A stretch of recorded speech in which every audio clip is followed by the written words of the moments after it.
السلام علیکم ورحمۃ اللہ وبرکاتہ۔ الحمد للہ الذی نزل الفرقان علی عبدہ لیکون للعالمین نذیرا، والصلاة والسلام علی من بعث الی کافۃ الناس بشیرا ونذیرا، وداعیا الی اللہ بإذنہ وسراجا منیرا۔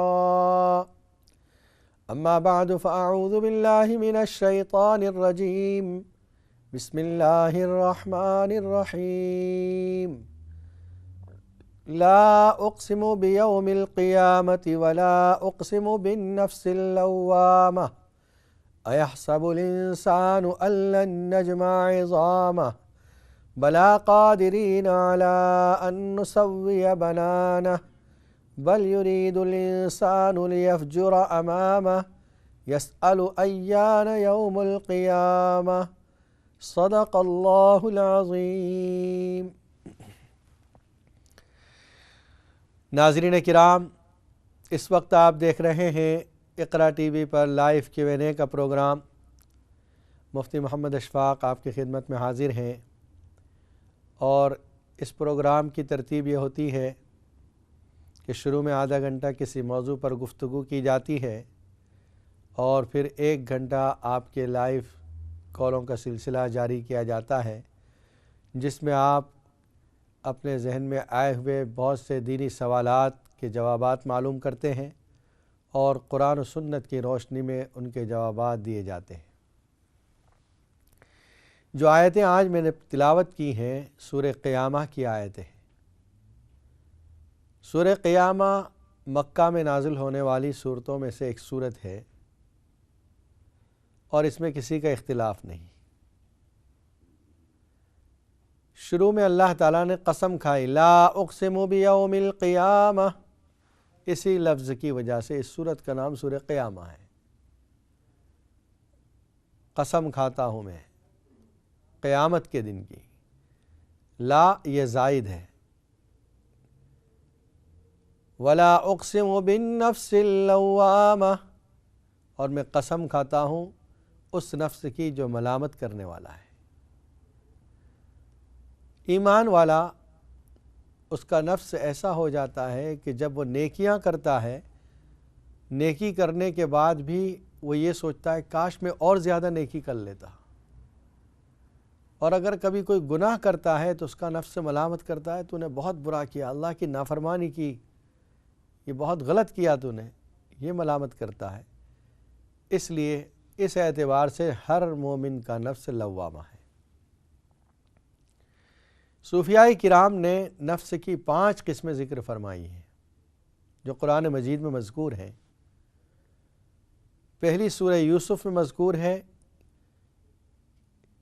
فطری اعتبار سے، جبلی اعتبار سے ہر نفس نفس امارہ ہے۔ وما ابرئ نفسی ان النفس لامارۃ بالسوء الا ما رحم ربی،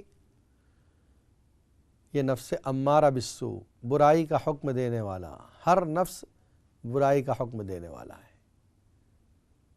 نبی اکرم صلی اللہ علیہ وسلم نے ارشاد فرمایا کہ شیطان تمہاری رگوں میں اس طرح دوڑتا ہے جس طرح خون دوڑتا ہے، بلڈ سرکولیشن جس طرح ہوتا ہے تمہاری رگوں میں دوڑتا ہے۔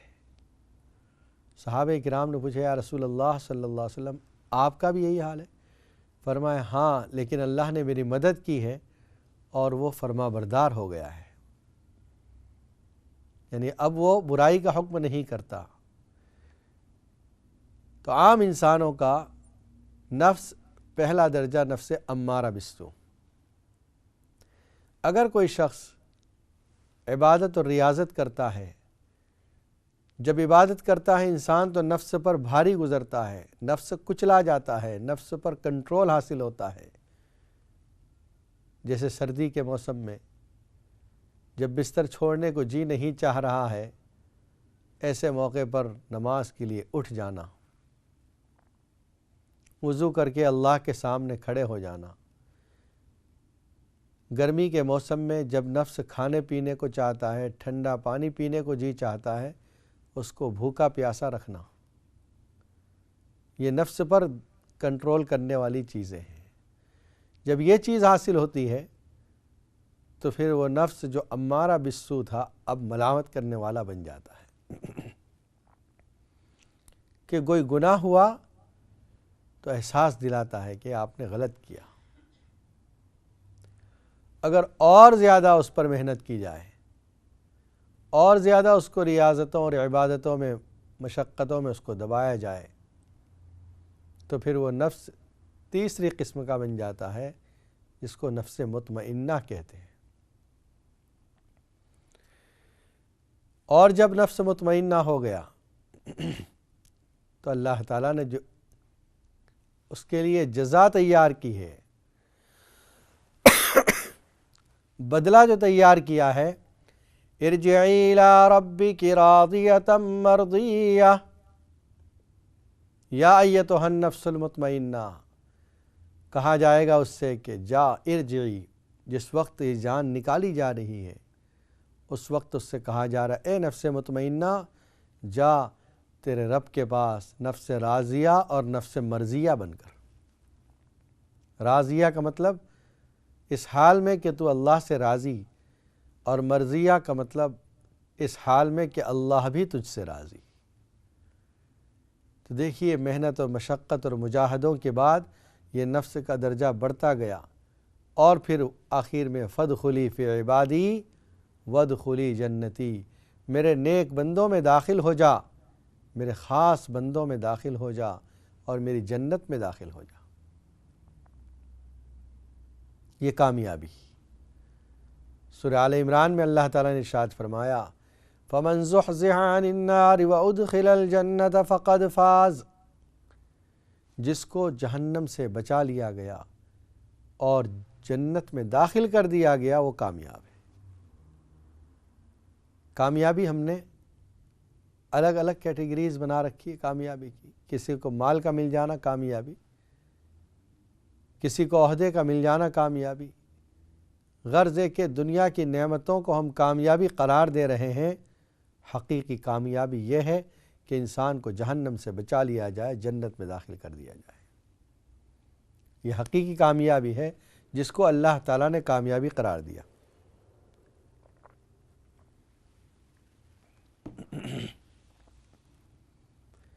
تو نفس لوامہ کی قسم کھائی اللہ نے، اَيَحْسَبُ الْإِنسَانُ أَن لَّن نَّجْمَعَ عِظَامَهُ، کیا انسان یہ خیال کرتا ہے کہ اس کی ہڈیوں کو ہم جمع نہیں کریں گے؟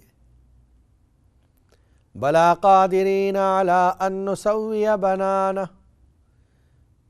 کیوں نہیں، ضرور ہم اس بات پر قادر ہیں کہ اس کی ہڈیوں کو جمع کریں، بلکہ اس کے پورے پوروں کو جمع کریں۔ مرنے کے بعد کی زندہ ہونے پر کافروں کو تعجب ہوتا تھا، مشرکین اس بات کو بڑے عجیب انداز میں لیتے تھے کہ مرنے کے بعد دوبارہ زندہ کیسے ہوں گے؟ جب ہڈیاں بوسیدہ ہو جائیں گی، جسم ختم ہو جائے گا، اللہ تعالیٰ فرماتے ہیں کیا تمہیں اس بات پر تعجب ہے؟ ہم نے اس سے پہلے جو جمع کیے، پہلے جو پیدا کیا وہ بھی تو اسی طرح تھا۔ ایک انسان الگ الگ ملکوں کی الگ الگ حصوں کی غذائیں کھاتا ہے۔ آپ دیکھیں آپ کے دسترخوان پر آپ کی پلیٹ میں آیا ہوا کھانا کہاں کہاں کا ہے، تیل کہیں اور کا ہے، چاول کہیں اور کے ہیں، گیہوں کہیں اور کا ہے، فروٹ کہیں اور کے ہیں، سبزیاں کہیں اور کی ہیں، مسالے اس میں ڈالے گئے وہ کہیں اور کے ہیں۔ دنیا کے مختلف علاقوں سے تیار آیا ہوا کھانا آپ ایک وقت میں کھاتے ہیں، پھر اسی کھانے سے اللہ تعالیٰ نے طاقت عطا فرمائی، قوت عطا فرمائی، اور جو نطفہ تیار ہوا وہ اسی الگ الگ ذرات سے تیار ہوا کھانا تھا جو نطفے کی شکل میں تیار ہوا، اور پھر بچہ پیدا ہوا۔ اللہ فرماتے ہیں کہ جب یہ منتشر بھی ہو جائے گا، یہ تمام اجزاء اس کے ختم بھی ہو جائیں گے، مٹی میں مل بھی جائیں گے، اللہ اس کو جمع کرنے پر قادر ہے۔ اور تمہیں اس بات پر تعجب ہے کہ انسان دوبارہ کیسے پیدا ہوگا؟ ہم تو اس کے پوروں پوروں تک کو برابر جمع کریں گے۔ انسان کی شکل دیکھیں آپ، 2 آنکھ، 2 کان، 2 سوراخ والی ایک ناک اور منہ، اس کو اللہ تعالیٰ نے کیسے مرتب کیا، کتنی مختلف قسم کے ڈیزائنز، کتنی شکلیں، کتنی صورتیں بنائی۔ ہزاروں نہیں، لاکھوں نہیں، ملینوں انسان کے اندر کچھ لوگ جو آئیڈینٹیکل بالکل ایک جیسے نظر آتے ہیں، ورنہ سب الگ الگ ہیں۔ اور یہ تو چہرہ ہے، اس سے زیادہ انسان کی انگوٹھے میں دیکھیں، انگوٹھے کی خصوصیت نہیں، ہر انگلی کے اندر ہر انسان کی انگلیوں کا ڈیزائن الگ الگ ہے۔ اسی لیے آئی ڈی کے لیے فنگر پرنٹ لیا جاتا ہے۔ ماہرین بتاتے ہیں کہ کان کی لو جو ہے یہ بھی ہر انسان کی الگ ہے، کان کی ڈیزائن آپ دیکھیں وہ بھی ہر انسان کی الگ ہے۔ تو کتنے امتیازات اللہ تعالیٰ نے ایسے بنائے جو ہمیں نظر آتے ہیں۔ تو اللہ جو اس بات پر قادر ہے، الگ الگ شکل و صورت کی، الگ الگ سائز کی، الگ الگ شکلیں بنا رہا ہے، کیا وہ اللہ دوبارہ زندہ کرنے پر قادر نہیں؟ بنانا کی تفسیر میں، بنانا کے معنی ہوتے پوروے، مفسرین نے یہ بھی لکھا ہے کہ اتنا ایگزیکٹلی انسان پیدا کیا جائے گا مرنے کے بعد دوبارہ کہ جیسی اس کی زندگی میں فنگر پرنٹ تھے، مرنے کے بعد جب اٹھایا جائے گا وہ سیم ہوگی فنگر پرنٹ۔ گویا اتنا سا بھی فرق نہیں آئے گا کہ اس کی فنگر پرنٹ بھی چینج ہو جائے۔ اَيَحْسَبُ الْإِنسَانُ أَن لَّن نَّجْمَعَ عِظَامَهُ بَلَىٰ قَادِرِينَ عَلَىٰ أَن نُّسَوِّيَ بَنَانَهُ بَلْ يُرِيدُ الْإِنسَانُ لِيَفْجُرَ أَمَامَهُ۔ پھر بھی انسان نافرمانی پر آمادہ ہے۔ يَسْأَلُ أَيَّانَ يَوْمُ الْقِيَامَةِ، یہ پوچھتا ہے قیامت کب آئے گی۔ گویا قیامت کے دن کو وہ مذاق سمجھ رہا ہے۔ اللہ تعالیٰ فرماتے ہیں قیامت آئے گی، فَإِذَا بَرِقَ الْبَصَرُ، جب یہ آنکھیں چندھیا جائے گی، بے نور ہو جائے گی، وَخَسَفَ الْقَمَرُ، یہ سورج چاند بے نور ہو جائے گا، جُمِعَ الشَّمْسُ وَالْقَمَرُ، چاند اور سورج کو جمع کر دیا جائے گا۔ يَقُولُ الْإِنسَانُ يَوْمَئِذٍ أَيْنَ الْمَفَرُّ، انسان اس دن کہے گا کہاں بھاگنا ہے، کہاں ٹھکانا ہے۔ یہ اللہ کے عذاب سے کوئی بھاگنا چاہے وہ بھاگ بھی نہیں سکے گا۔ کَلَّا لَا وَزَرَ إِلَىٰ رَبِّكَ يَوْمَئِذٍ الْمُسْتَقَرُّ، تیرے رب کے پاس تجھے جانا ہے، ہر شخص اللہ کی طرف اٹھایا جائے گا۔ حدیث میں آتا ہے نبی اکرم صلی اللہ علیہ وسلم نے فرمایا کہ جب دوسرا سور پھونکا جائے گا، ہر انسان اٹھ کر میدان حشر کی طرف دوڑتا ہوگا، بھاگتا ہوگا، جیسے ان کو کوئی دھکا دے رہا ہو، اس طرح کوئی پش کر رہا ہو، اس طرح بھاگیں گے۔ سورہ یاسین میں جو اللہ نے فرمایا من کل حدب ینسلون، ایسے محسوس ہوگا گویا کوئی اوپر سے نیچے کی طرف اترتے ہیں، اتنی اسپیڈ سے انسان دوڑے گا قیامت کے میدان کی طرف۔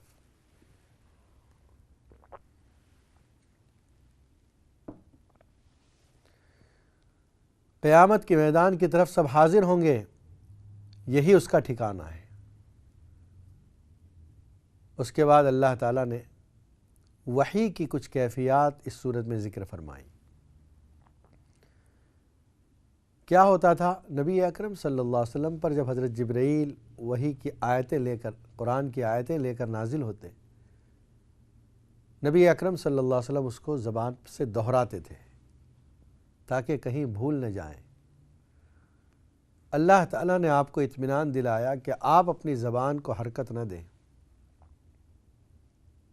ہماری ذمہ داری ہے کہ جس طرح قرآن آپ کے قلب پر نازل کیا جا رہا ہے، آپ کے سینے میں محفوظ بھی کر دیا جائے گا، اور جب جبرائیل واپس آ جائیں گے آپ اپنی زبان سے اس کو ادا کر سکیں گے۔ گویا اللہ تعالیٰ آپ کی میموری میں، آپ کی یادداشت میں اس جتنا نازل ہوا ہے پورا قرآن یاد کرا دے گا، آپ اس کو اپنی زبان سے حرکت نہ دیں۔ لا تحرک به لسانک لتعجل به ان علینا جمعہ وقرآنہ فإذا قرأناہ فاتبع قرآنہ، جب ہم پڑھیں تو فاتبع قرآنہ، آپ ہمارے پڑھنے کی اتباع کریں، چپ رہیں۔ مفسرین نے یہاں ایک مسئلہ اور نکالا ہے کہ جس طرح جبرائیل علیہ السلام پڑھ رہے تھے اس وقت نبی صلی اللہ علیہ وسلم کو خاموش رہنے کا حکم دیا گیا، اسی طرح جب امام تلاوت کرے اس وقت مقتدی خاموش رہے، ان کو نہیں پڑھنا ہے۔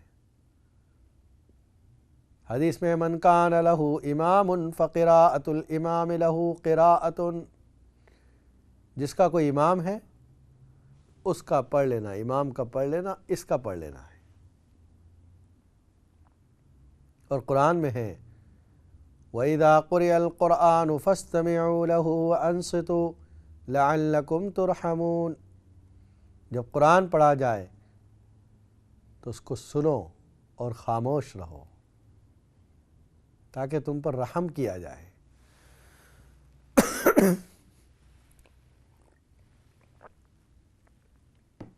استماع کا مطلب ہوتا ہے غور سے سننا، اور انصات کا مطلب ہوتا ہے چپ رہنا۔ معلوم ہوتا ہے جن نمازوں میں امام زور سے قرات کر رہا ہے، مغرب، عشاء اور فجر کی نماز، اس میں تو استماع ہے، سننا ہے، اور جن نمازوں میں امام سری قرات آہستہ سے پڑھ رہا ہے، ظہر اور عصر کی نماز میں خاموش رہنا ہے۔ دونوں حکم قرآن میں موجود ہیں۔ اور ایک موقع پر نبی اکرم صلی اللہ علیہ وسلم نماز پڑھا رہے ہیں، فجر کی نماز ہے، دوران تلاوت جب آپ تلاوت کر رہے ہیں پیچھے بھی کوئی صحابی پڑھ رہے ہیں، نماز کے بعد آپ نے پوچھا ما لی انازع فی القرآن، کیا بات ہے، قرآن کے بارے میں مجھ سے جھگڑا کیا جا رہا ہے؟ جب امام پڑھے تو تم خاموش رہو،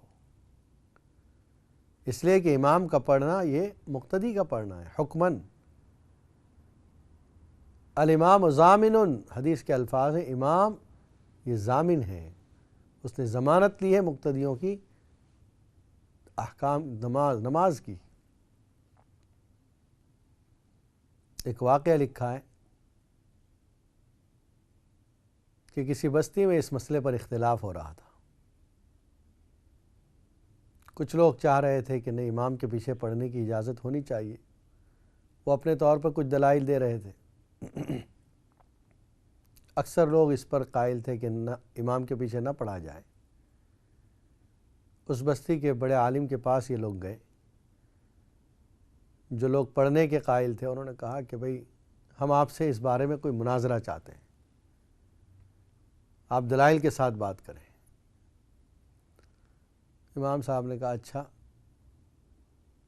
کوئی ایک بات طے کر لو کہ بھئی کون بات کرے گا، اسپوک پرسن کون ہوگا وہ آپ طے کر لیں تاکہ میں ایک آدمی سے بات کروں۔ انہوں نے اپنے زعم کے اعتبار سے ایک آدمی کو متعین کر دیا کہ یہ ہمارے علامہ صاحب ہیں، یہ آپ سے بات کریں گے۔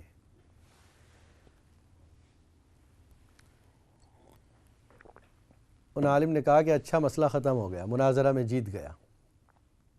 کہنے لگے ابھی تو بات شروع ہی نہیں ہوئی اور آپ جیت کیسے گئے؟ کہا اس مناظرے میں تم لوگ اس بات پر تیار ہو گئے، راضی ہو گئے کہ تمہاری طرف سے ایک آدمی اسپوکمان بنے گا جو بولے گا۔ ٹھیک اسی طرح نماز کے اندر ہم امام کو آگے کر دیتے ہیں کہ وہ ہماری طرف سے اللہ کے سامنے عریضہ پیش کرے گا، بات تو وہی ہے۔ امام جب پڑھ رہا ہے تو تم خاموش رہو۔ ہماری نماز امام کی نماز کے ساتھ ملی ہوئی ہے۔ جو لوگ اس کے قائل ہیں کہ نہیں، اس کے بغیر نماز نہیں ہوتی، ان سے یہ سوال کیا جائے کہ اگر کوئی شخص لیٹ آیا ہے، امام رکوع کے اندر ہے اور رکوع میں شامل ہو گیا، کیا اس کی رکعت شمار ہوگی یا نہیں؟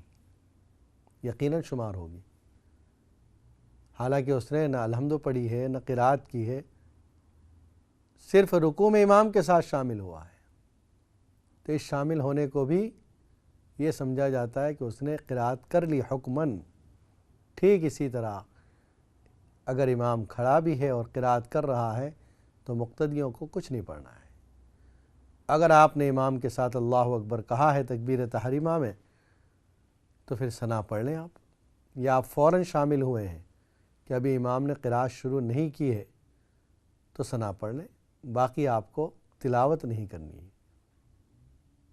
ہاں تسبیح پڑھیں گے آپ، رکوع کی تسبیح، سجدے کی تسبیح، قاعدے میں جب تشہد پڑھیں گے وہ پڑھا جائے گا، لیکن قرات نہیں کرنی ہے۔ قرآن کہتا ہے فَاتَّبِعْ قُرْآنَهُ، ہمارے پڑھنے کی آپ اتباع کیجیے، اور ہماری ذمہ داری ہے کہ ہم آپ کے سینے میں اس کو جمع کر دیں گے اور آپ اس کو پڑھ سکیں گے۔ لا تحرک بہ لسانک لتعجل بہ۔ آگے اللہ تعالیٰ نے قیامت کی منظر کشی کی ہے کہ قیامت کے دن دو گروپس ہوں گے، وجوہ یومئذ ناظرہ، کچھ تو چہرے ایسے ہوں گے جو تر و تازہ ہوں گے، جو ایمان والے نیک اعمال کر کے اللہ کے سامنے پہنچے ہیں، ان کے لیے اللہ تعالیٰ کیا کریں گے؟ ان کے چہرے بھی تر و تازہ اور فریش رکھیں گے۔ الی ربہا ناظرہ، رب کا دیدار ان کو نصیب ہوگا۔ ووجوہ یومئذ باسرہ، اور کچھ چہرے مرجھائے ہوئے ہوں گے۔ سورہ عبسہ کے اندر اللہ تعالیٰ نے اس کو یہ فرمایا وجوہ یومئذ مسفرہ، کچھ چہرے چمکدار ہوں گے، ضاحکۃ مستبشرہ، ہنستے ہوئے ہوں گے، ان کے چہرے پر خندہ ہوگی پیشانی اور چہرے پر مسکراہٹ ہوگی۔ ووجوہ یومئذ علیہا غبرہ، اور کچھ ایسے ہوں گے جن کے چہروں پر کالک چھائی ہوئی ہوگی، مرجھائے کملائے ہوئے ہوں گے۔ وہ کون ہوں گے؟ اولئک هم الکفرۃ الفجرہ، کافر و فاجر لوگ ہوں گے وہ۔ تو قیامت کے دن اللہ تعالیٰ اپنا دیدار نصیب کریں گے ان لوگوں کو جو ایمان لائے۔ سورہ مطففین میں اللہ تعالیٰ نے فرمایا کلا بل ران علی قلوبہم ما كانوا یکسبون انہم عن ربہم یومئذ لمحجوبون، ان کو رب سے دور رکھا جائے گا جو نافرمان تھے۔ ایک حدیث میں نبی اکرم صلی اللہ علیہ وسلم سے پوچھا گیا کہ قیامت کے دن ہم اپنے رب کو دیکھیں گے؟ آپ نے فرمایا جی ہاں، جس طرح 14ویں رات کا چاند ہو اور تم لوگ دیکھنا چاہو، ذرا بھی تکلیف ہوتی ہے؟ بھیڑ بھاڑ کرتے ہو؟ نہیں، ہزاروں لاکھوں کروڑوں انسان اس چاند کو ایک ساتھ دیکھنا چاہیں دیکھ سکتے ہیں۔ ٹھیک اسی طرح اللہ کی زیارت نصیب ہوگی۔ اور دوسری روایت میں یہ الفاظ ہیں کہ جس طرح دوپہر کے وقت سورج نکلا ہو، اس پر کوئی بادل بھی نہ ہو اور اس کو تم دیکھنا چاہو، کیا اس میں کوئی تکلیف محسوس ہوگی؟ اس میں کوئی بھیڑ بھاڑ کرو گے؟ ٹھیک اسی طرح اللہ کی زیارت نصیب ہوگی۔ اور یہ اللہ کی زیارت یہ بہت بڑی نعمت ہے۔ اس زیارت کا فائدہ یہ ہوگا کہ چہروں پر ریفلیکشن، اللہ کی نورانیت، اللہ کے نور کا اثر ہوگا کہ ہر جنتی کا چہرہ اور چمکدار ہو جائے گا۔ جب یہ گھر پہنچیں گے تو ان کی بیویاں کہیں گی کیا بات ہے، تم جب گئے تھے اس سے کچھ اور زیادہ تمہارا چہرہ منور ہو گیا ہے۔ وہ کہیں گے رب کی زیارت نصیب ہوئی۔ انشاءاللہ بریک کے بعد پھر یہ پروگرام جاری رہے گا اور آپ کے لیے لائنیں کھول دی جائے گی۔ السلام علیکم ورحمۃ اللہ وبرکاتہ۔